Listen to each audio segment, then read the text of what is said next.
The Stranger by Norman Whitney. Chapter 1. A Stranger in Wood End. On Saturday the 31st of October 1964, a man arrived in the village.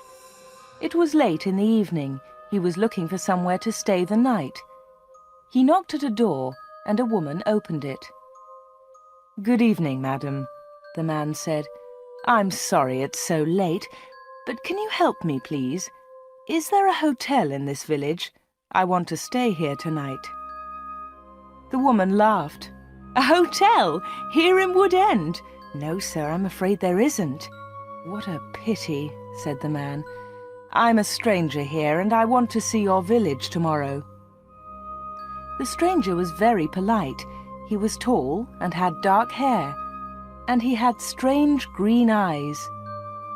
"Perhaps Mrs. Harrison can help you," the woman said. "She has a room. Perhaps you can stay with her.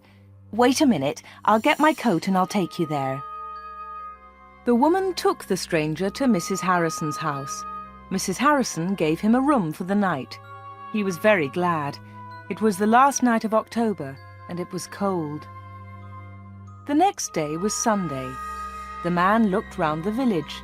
He was very interested in the history of the village.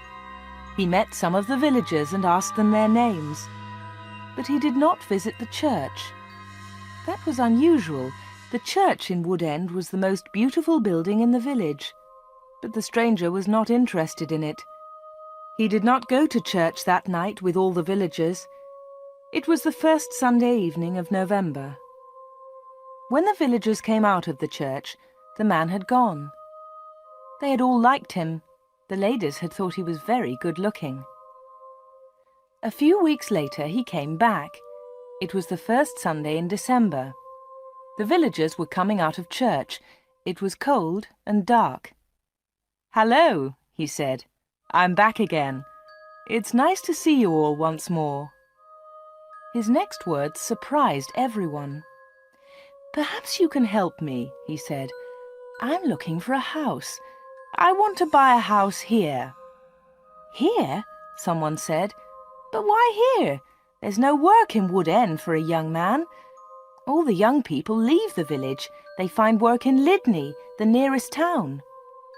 "I'll get a job somewhere," the stranger said. "Perhaps in Lydney." Then one of the villagers told him about old Mr. Smith's house. Mr. Smith had died in the summer.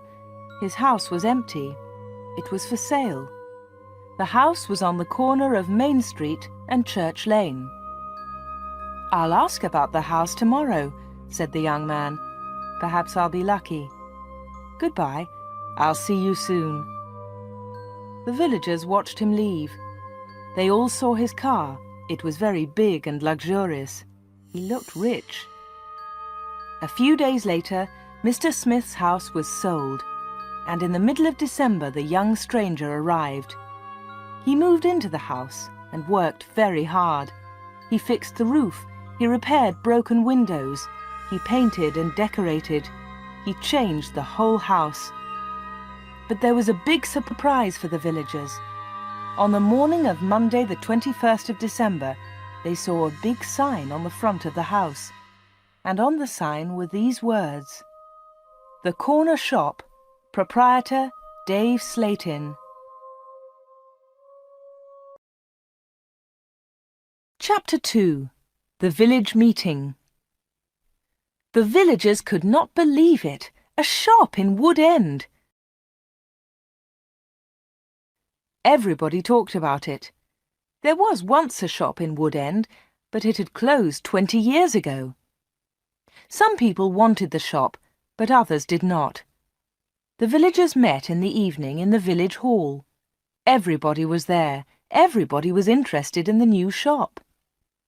"The corner shop is a good idea," someone said. "We need a village shop. We won't need to go to Lydney." Then Mrs. Harrison spoke. She liked the stranger, Dave Slatin. "I agree," she said. "A village shop is a good idea. It's too quiet here. Wood End needs a shop." "Nonsense," said Miss Brown. She was the village school teacher. "Lydney is not far away. There are lots of shops there." Soon everybody was shouting. Then Mr. Hart spoke. He was a very big man with a loud voice.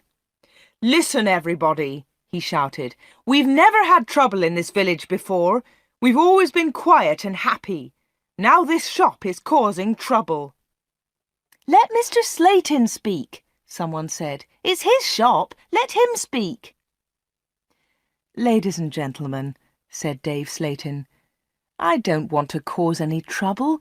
I'm still a stranger in your village.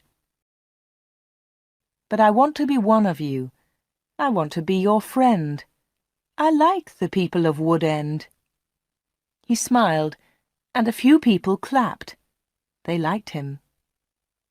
"The corner shop will sell lots of things," he went on.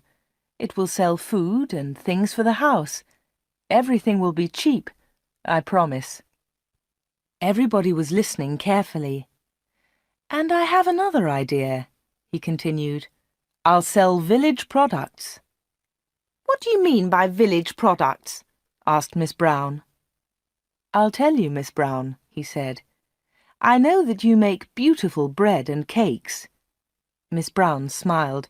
Yes, she did make bread and cakes. Everyone knew that. "And you, Mr. Hart, I've seen your flowers.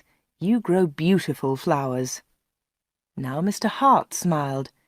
Yes, his flowers were beautiful. Everyone knew about them.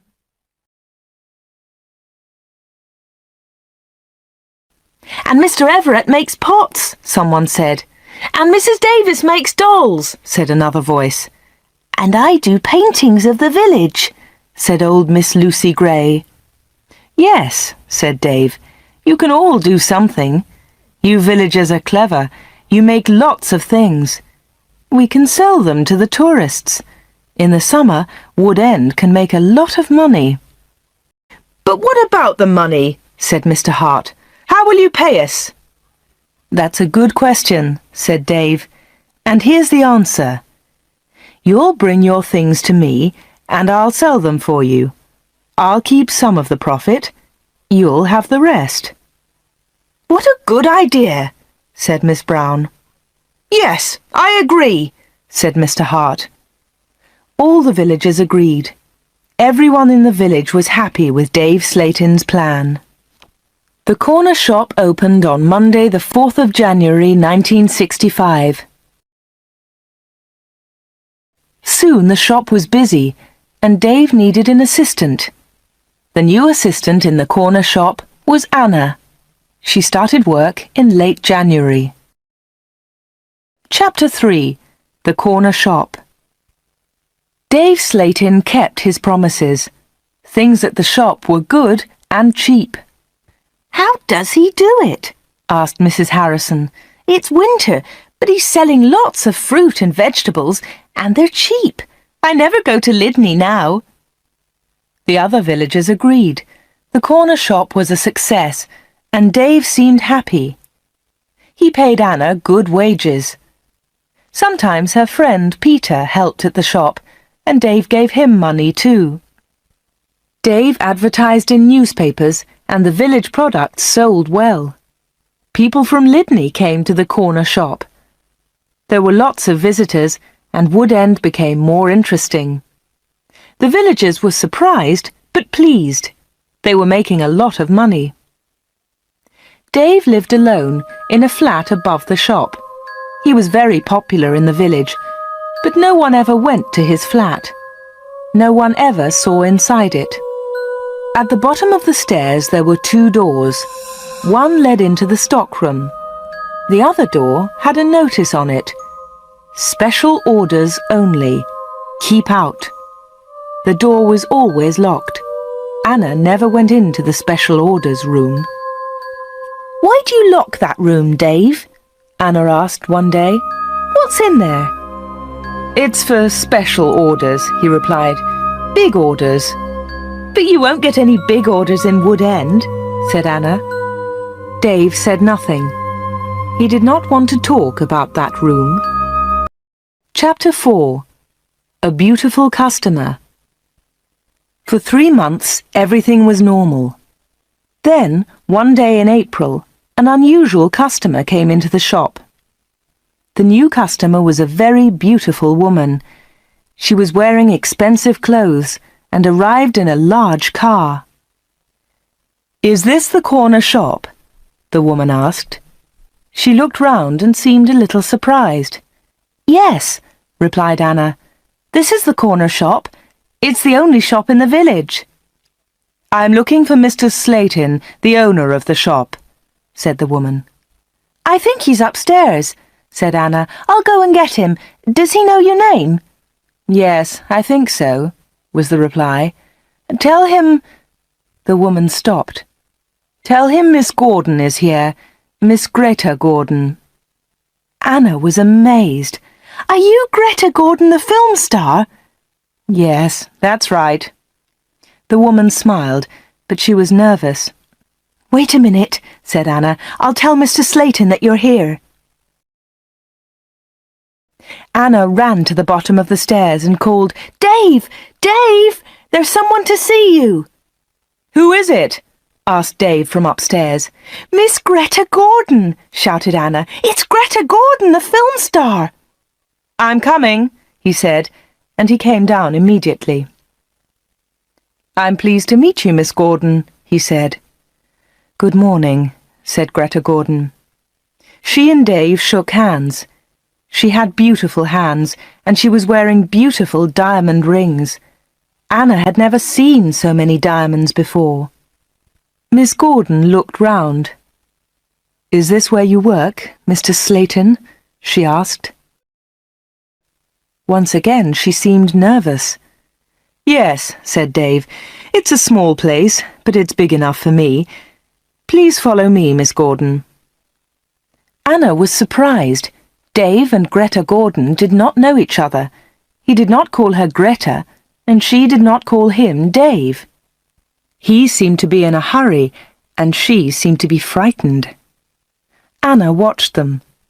Dave and Greta Gordon went to the back of the shop and into the special orders room. Greta Gordon was a special order customer. Anna thought that was very strange. She wanted to tell someone about Greta Gordon. Anna loved films. She wanted to tell Peter about the film star. But she had to stay in the shop. 10 minutes later, Greta Gordon came out of the special orders room. Dave went straight upstairs, and Greta Gordon came to the front of the shop. The film star looked terrible. She was pale. She was crying.